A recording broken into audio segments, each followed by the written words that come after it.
Estamos já perto de terminar a série sobre dons do Espírito. E hoje é um bem significativo pela importância que tem na igreja local, dom de pastor e mestre. Efésios capítulo 4, versículos 11. Versículo 11, a última parte.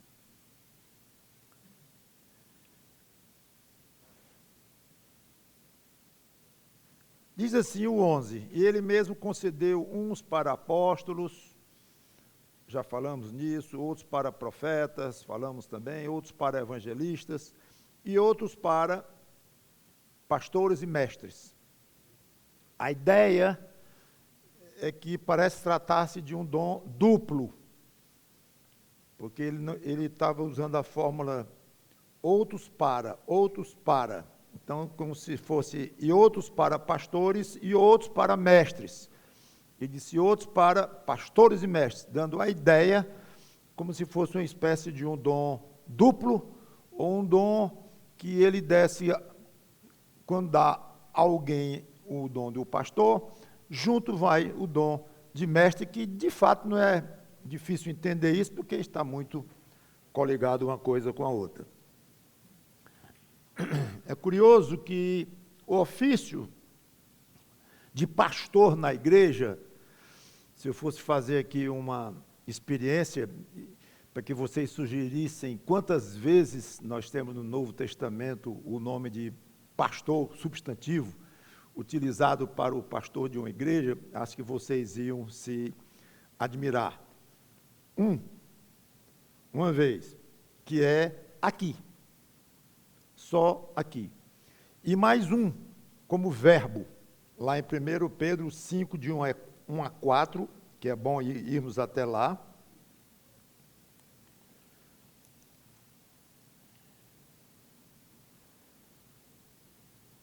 Rogo aos estou em 1 Pedro 5, de 1 a 4. Rogo, pois, aos presbíteros que há entre vós, eu, presbítero como eles, e testemunha dos sofrimentos de Cristo, e ainda coparticipante da glória que há de ser revelada. Pastoreai o rebanho de Deus, aí o verbo, que há entre vós, não por constrangimento, mas espontaneamente, como Deus quer, e continua. Eu não vou me dedicar agora a tratar os detalhes das responsabilidades de um pastor, como 1 Timóteo tem, Tito tem, como vamos ver aqui rapidamente, mas sem nos deter em cada qualidade ou cada virtude que a Bíblia exige para um pastor. Quero que vocês tenham uma ideia geral do que o Novo Testamento fala dessa questão de pastor, começando com o fato de que é um dom. É uma capacitação que o Espírito Santo dá para um homem na igreja.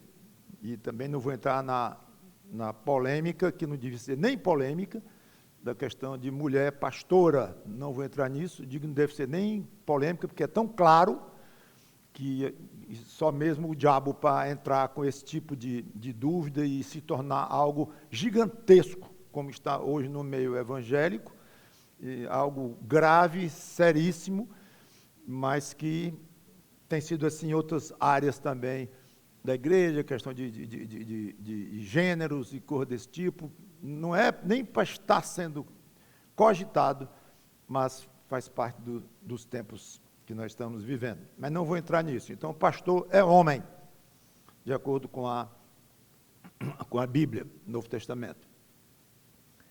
O pastor traz a ideia, a qualificação de pastor traz a ideia de um cuidado especial, pessoal, de tomar conta de cada ovelha. Claro que é um nome emprestado, é um nome usado metaforicamente, no início, depois se tornou por si só um nome já independente. Mas quando se fala em pastor, não sei, nossa sociedade hoje aqui não é tão agropastoril, né? Mas se falarmos no campo, no interior, alguma coisa assim de pastor, especialmente onde tem rebanhos, tudo, vão se lembrar imediatamente de ovelha. Então foi emprestado de lá, com a ideia óbvia de tomar conta de quem? Das ovelhas. Então, seria interessante se a Bíblia, no Novo Testamento, tivesse também adotado o nome de ovelha, metaforicamente, para um discípulo de Cristo, que é exatamente o que ele faz. Então, Cristo mesmo disse, eu sou o bom pastor, minhas ovelhas me conhecem. Então, começou com ele a aplicação do termo pastor e ovelha. Há uma passagem muito interessante, eu não sei se vocês notaram já, os mais atentos, uma coisa em 1 Pedro, quando ele diz assim, rogo, pois, aos presbíteros, lá no versículo 2, que pastoreai o rebanho. Espera aí, está falando de presbítero ou está falando de pastor? Não sei se vocês perceberam. Ele usou, parece que de uma maneira independente, ou intercambiável, melhor dizendo, uma palavra ou outra. E é exatamente o que nós vamos ver em Atos 20. Essa é uma passagem interessante, porque eu não sei nem se vocês são muito questionados, mas teria muito sentido se fosse. Por que tem igreja que fala em pastor, o outro mal fala esse nome, fala em presbítero, o presbítero da nossa igreja, ou os presbíteros da nossa igreja, outras falam em ancião, não são tantas, mas falam, outras falam os anciãos da igreja. Os Estados Unidos usam muito isso, os elders, como ele chama em inglês. E é usado o nome para um cargo pastoral mesmo, os elders, ou os anciãos. E está tudo correto, porque os três nomes, as três designações, são utilizadas para o mesmo tipo de pessoa, a mesma pessoa que exerce na igreja um cargo triplo, para não dizer quádruplo, porque ainda tem um quarto nome que eu vou colocar no final. Observem, Atos 20, então se alguém lhe perguntar, quem é o presbítero lá na sua igreja? Presbítero? Ui, tem isso lá? Não. Tem, é o pastor. E se perguntar à igreja que adota presbítero, quem é o pastor lá? Não, não tem pastor não tem presbítero. Bom, você que não sabe, mas você também tem um pastor também, e tem um ancião também, na mesma pessoa, concentrado. Olha aqui, Paulo chama, ele está na cidade de Mileto, já no final do ministério dele, ele chama os presbíteros da igreja de Éfeso, versículo 17, Atos 20 e 17. De Mileto, Paulo mandou a Éfeso, não tem o nome Paulo, mas é ele, mandou a Éfeso chamar os presbíteros da igreja. Ok, então os presbíteros venham aqui. Os pastores não precisam vir, os anciãos não precisam vir. Vamos já olhar. Os presbíteros da igreja foram chamados. Em plena conversa de Paulo com os presbíteros, em plena exortação belíssima que ele faz aqui, no versículo 28, atendei por vós e por todo o rebanho sobre o qual o Espírito Santo vos constituiu bispos. Mas ele estava falando, não era com os presbíteros? Os mesmos. Para pastorear a igreja de Deus. Estava falando, não era com bispo, não era com os presbíteros, agora está falando é com pastores, que quem pastoreia é pastor, óbvio. Então, nós vemos aqui, nesta passagem, os três nomes sendo utilizados para os mesmos homens aos quais Paulo se dirigia. Claramente. A ideia de presbítero é ancião, que é uma figura emprestada do Velho Testamento, que eu falei, inclusive, presbítero e ancião, mas ele devia ter juntado as duas coisas. E o terceiro é o bispo, que eu não comentei. Então, vou voltar um pouquinho, e se alguém perguntar quem é o pastor na sua igreja, ou quem é o presbítero, ou ancião, que é a mesma coisa. É bom, corrigindo isso aí. E o outro nome, outro conceito é de bispo, que para nós que vivemos no Brasil, o nome É estranho. Não, bispo não. Aí é demais. Bispo não. Só que esse estranhamento seria muito maior 20, 30 anos atrás. Quando eu me converti, 40 anos atrás, era algo esquisitíssimo chamar de bispo um pastor crente em Jesus Cristo, não católico romano. Mas aí começaram com esse neo-evangelicalismo chegando, esse grande evangelicalismo que está aí tudo, aí começaram a pessoas usarem o nome bispo. Nesse aspecto estão corretos, nesse aspecto de fazer um intercâmbio entre os nomes pastores, bispos e anciãos / presbíteros. Ok? Pena que muitos bispos que estão aí não são biblicamente enquadrados, mas é outra questão.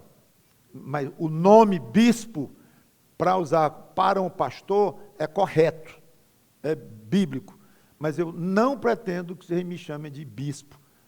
Daqui para frente, por favor, eu acho mais bonito, e é uma fase nova, me chamem de bispo Mauro, por favor.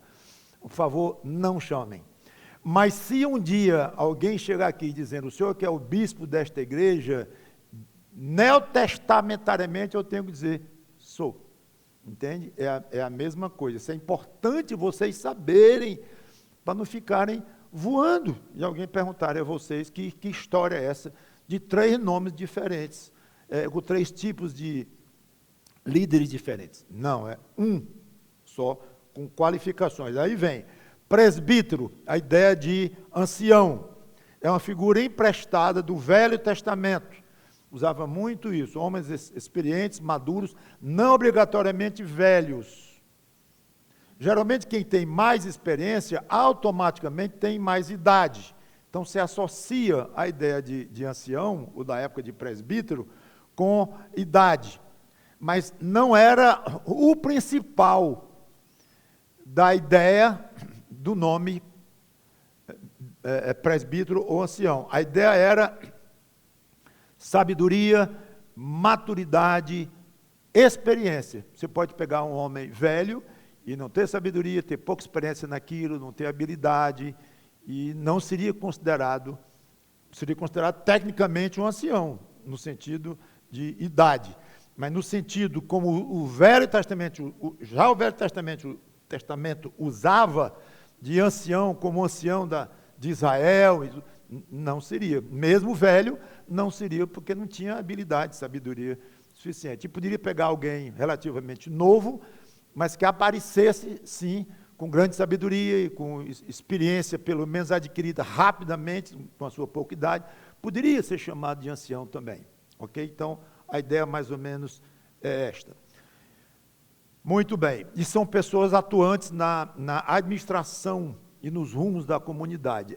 A ideia de presbítero / ancião é mais a ideia de saber administrar, de saber manejar, saber fazer com a experiência e com a sabedoria que tem. Eram homens extremamente úteis pelos conselhos, pela visão que tinha. No tempo de Jesus, inclusive, havia anciãos em Israel. O Sinédrio era formado em parte por anciãos, por velhos. Não, anciãos, que poderiam ou não ser velhos.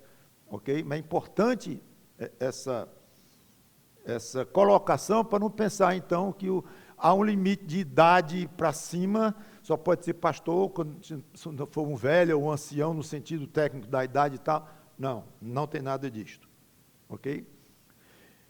Para a igreja, o mesmo termo foi usado para o pastor, que desempenharia também a função de ancião. Já vimos aqui em Atos capítulo 20. Já vimos em 1 Pedro 5, como coloquei. Aos presbíteros digo, pastoreai. Vimos claramente isto. Em Tiago 5 e 14, nós vemos o envolvimento dos presbíteros com doentes, numa função em que eles estavam aqui intercedendo pelo doente. Em Tiago 5, de 1 a 3, aliás,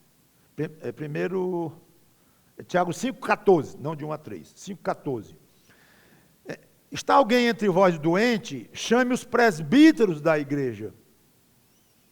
Estes façam oração sobre ele, ungindo-o com óleo em nome do Senhor. Não vou explicar os detalhes, como já disse que não iria. Mas você vê que ele fala aqui nos presbíteros. Podia chamar os pastores da igreja, daria a mesma coisa. Passagem muito importante, 1 Timóteo 5:17. Aqui fala de aspectos de remuneração do pastor, que diz, 1 Timóteo 5:17 e 18, devem ser considerados merecedores de dobrados honorários os presbíteros que presidem bem.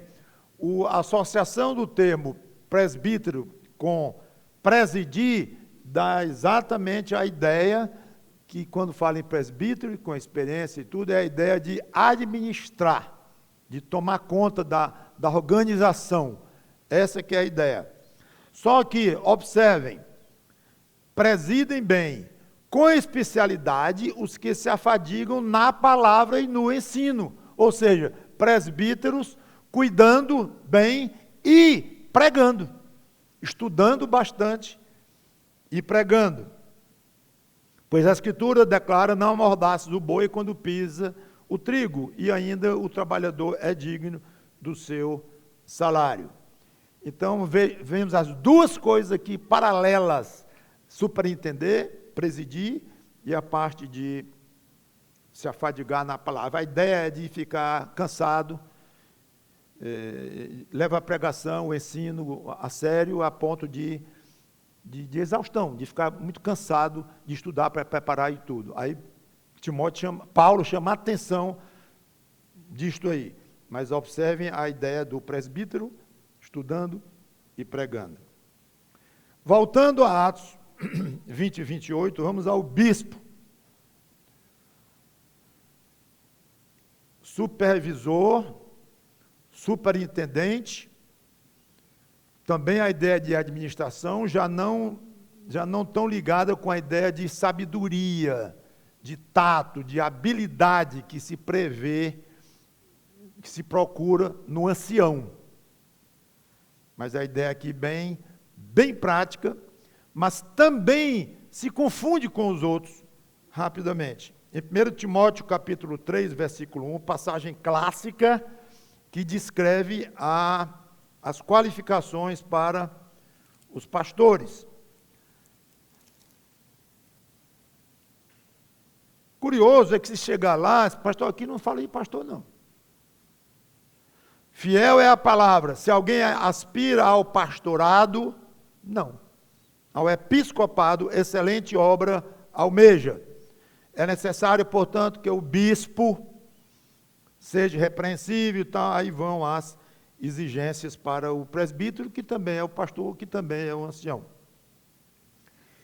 Em Tito, também tem as exigências, quase as mesmas, mas com diferença interessante que corrobora o que eu venho colocando. Aqui no versículo 5, por esta causa te deixei em Creta, Paulo falando para Tito, para que pusesses em ordem as coisas restantes, bem como em cada cidade constituísses presbíteros, conforme te prescrevi, alguém que seja repreensível e tal, aí vem aí as qualificações que eu não vou comentar. No versículo 7, porque é indispensável que o bispo seja repreensível. Não estava falando dos presbíteros? De novo, a intercambialidade dos termos. Então, acho que isso aí já ficou muito claro. E a ideia de pastor é o que menos fala, é o que nós mais usamos a palavra, mas é o que menos o Novo Testamento fala. Só que aí vem Jesus Cristo, dizendo, eu sou o bom pastor. Pedro diz, quando o Supremo Pastor se manifestar, se referindo diretamente a Cristo. Ou seja, não estou lembrado, pelo menos, de uma passagem em que Jesus Cristo se autodenomina de ancião ou de presbítero, e de bispo, mas ele fala que ele é o pastor. Talvez por isso, não sei, os batistas adotaram o nome pastor Não é acima dos outros, porque, e ter que escolher um, escolheu o de pastor, mas sempre lembre-se dessas outras qualificações. Eu disse que são 4, além desses 3 clássicos, aqui nós vemos em Atos 20, mas há uma palavra também em Hebreus 13.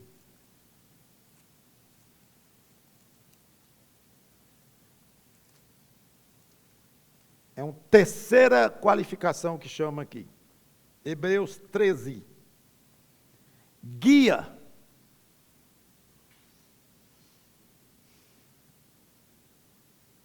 Lembrai-vos dos vossos guias, os quais vos pregaram a palavra de Deus, e considerando atentamente o fim da sua vida, imitai a fé que tiveram.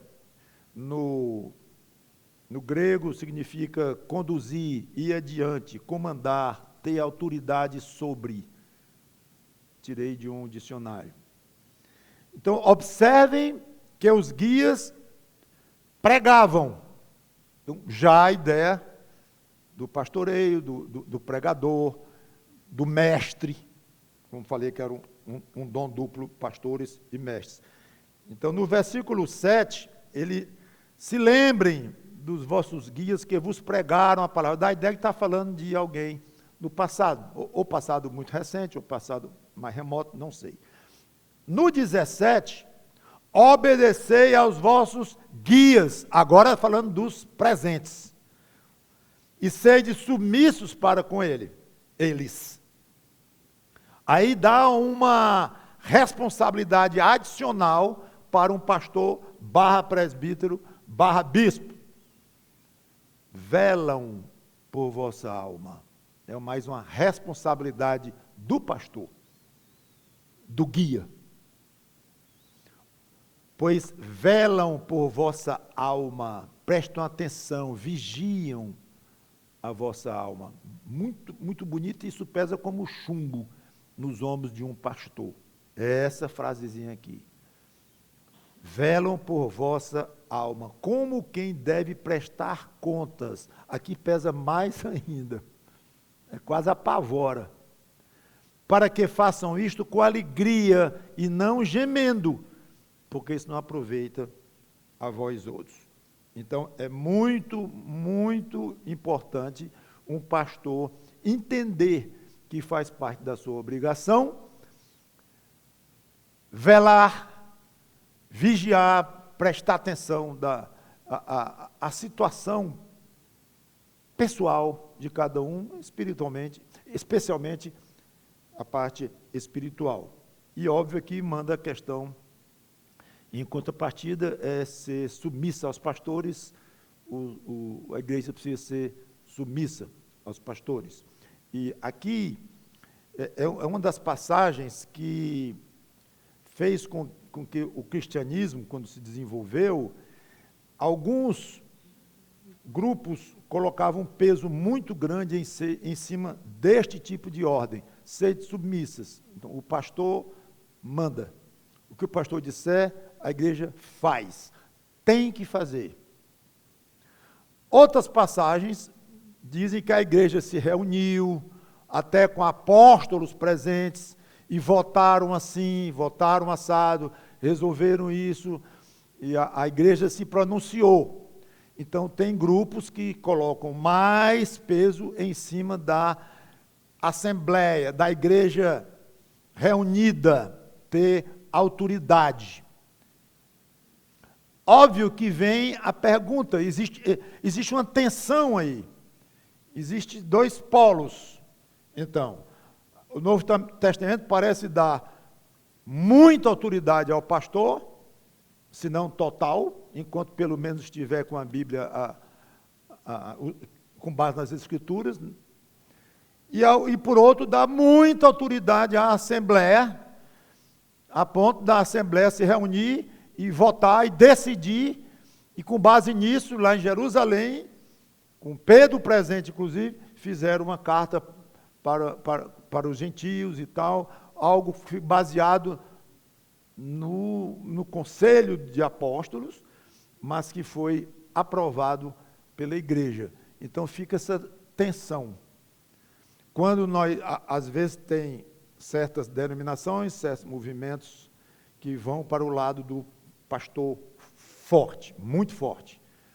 E a outra em que a igreja é tão forte que apaga praticamente o pastor. E que o pastor tudo tem que estar submetendo à igreja, porque não se sente com aquele ambiente, aquele tipo de igreja ou denominação, ele está acostumado com a igreja que determina tudo. Então o pastor fica sendo quase um solicitante formal. Ele tem as ideias, que ele quer assim, mas não tem poder. Então ele tem que reunir a igreja, a assembleia toda, para a igreja aprovar aquela ideia dele. Então não está pastoreando efetivamente, a igreja está se autopastoreando. Então cadê a autoridade do pastor?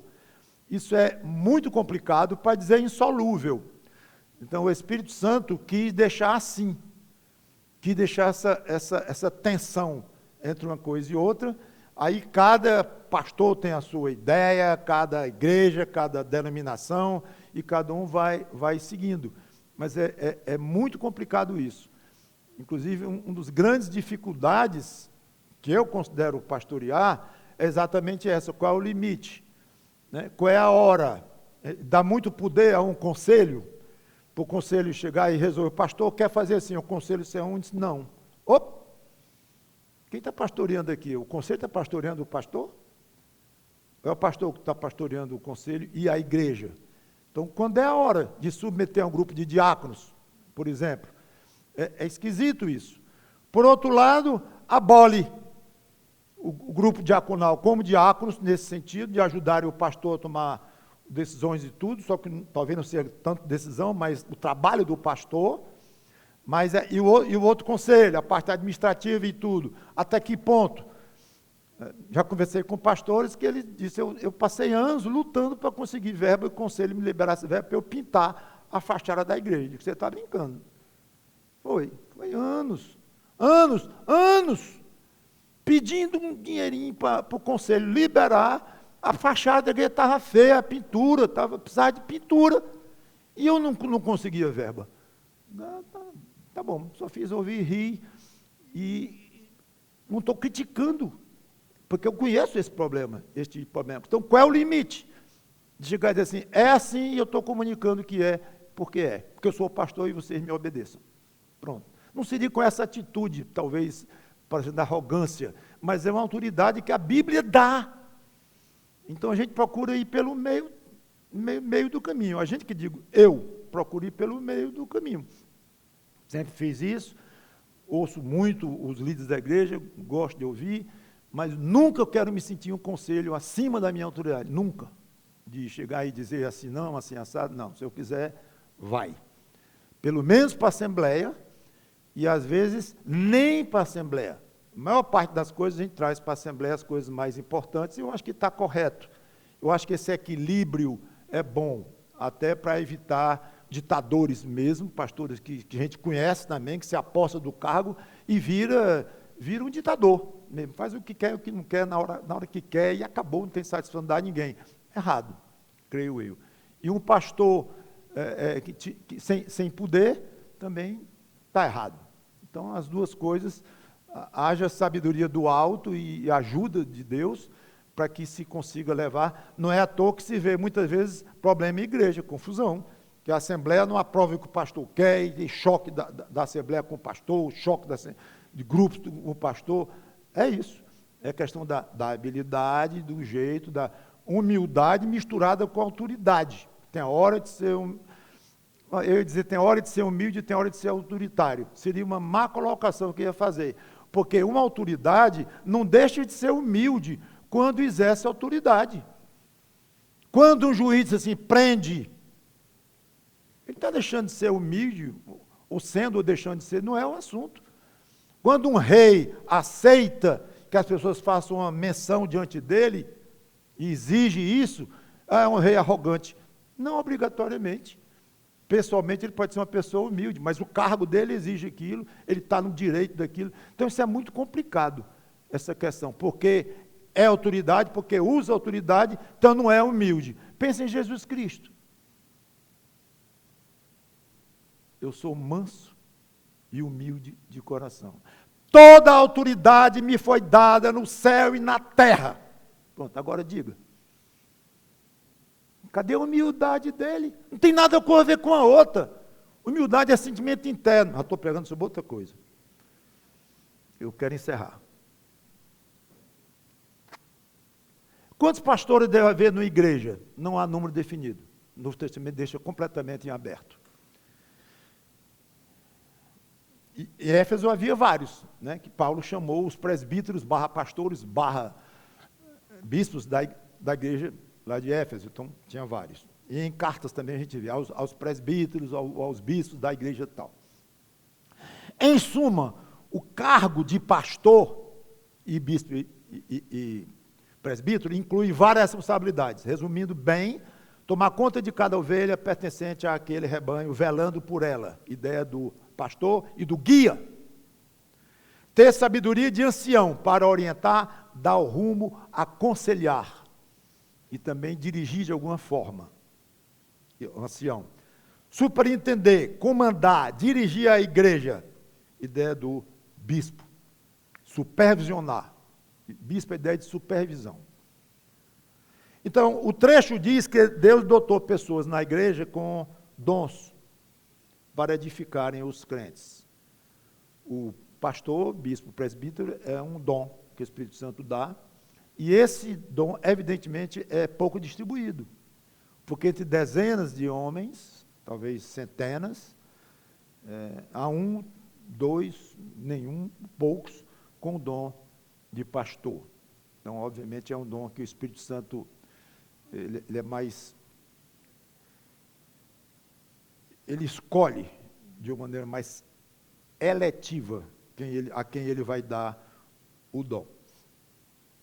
Então, é importante uma igreja ter noção do que é um pastor, tratá-lo da maneira como deve ser,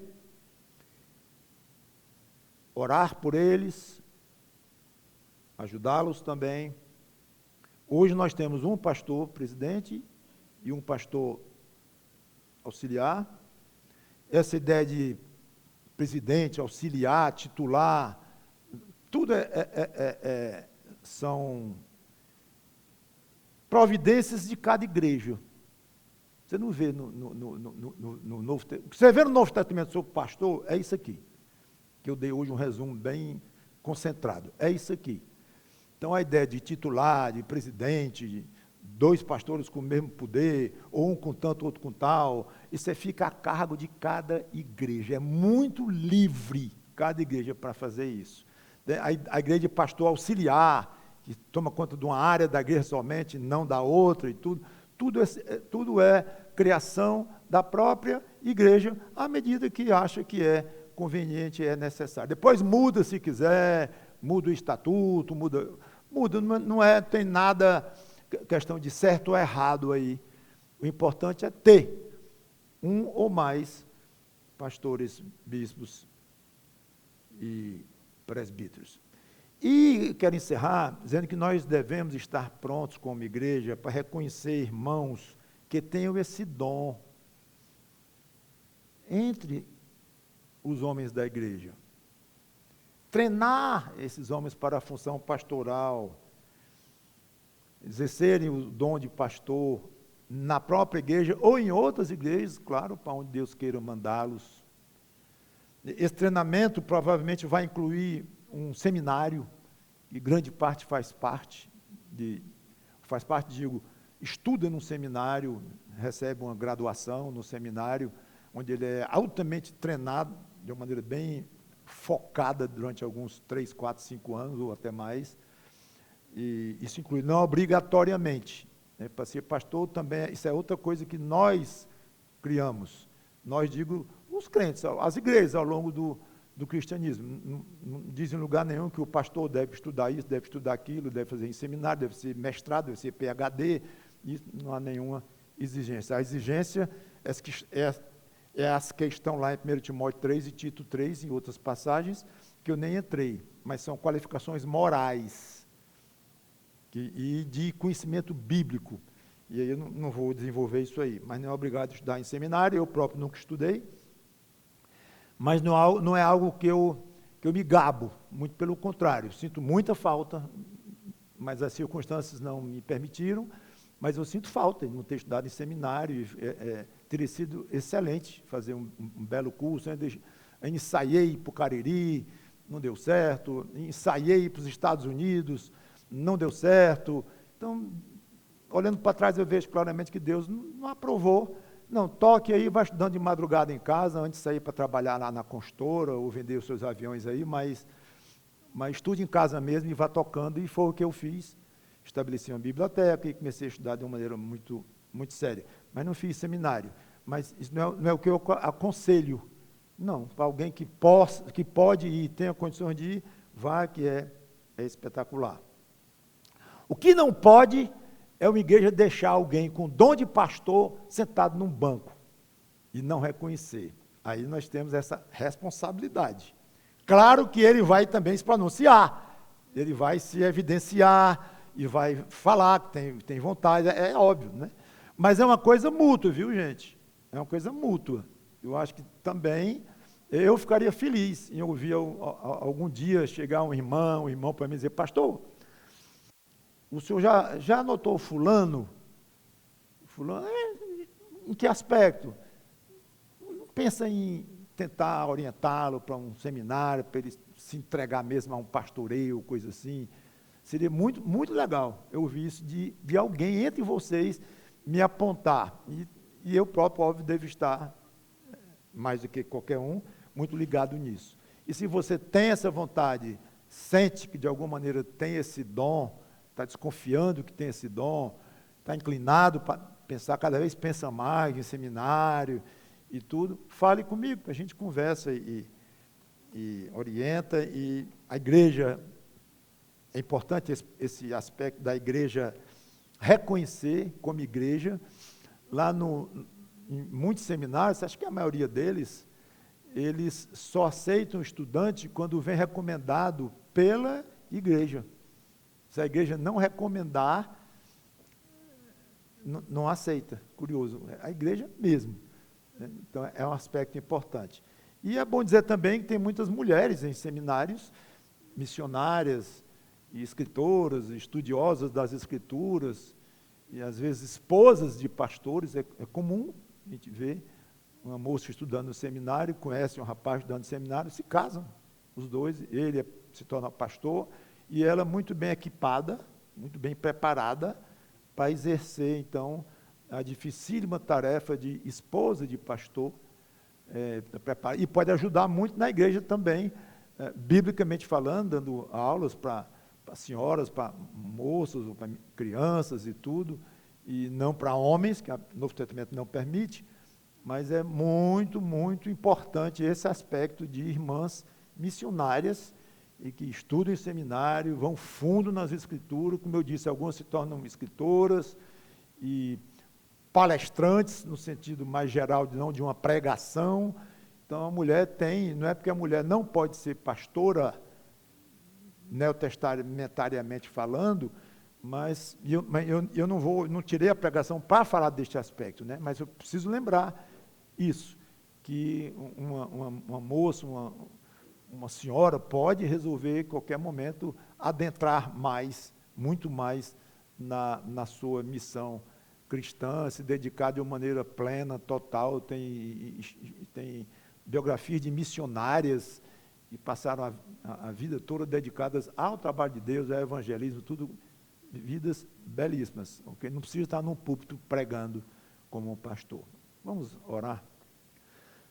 Santo Deus, nosso bom Pai, obrigado por esta oportunidade de falar essas coisas com a Tua Bíblia, Tua palavra aberta, e mostrando, e tentando não estragar o que já é tão claramente explicado, e ainda mais, como eu mesmo disse, algo que há uma tensão, essa questão da autoridade do pastor, da igreja, como é que se harmonizam, é muito complexo.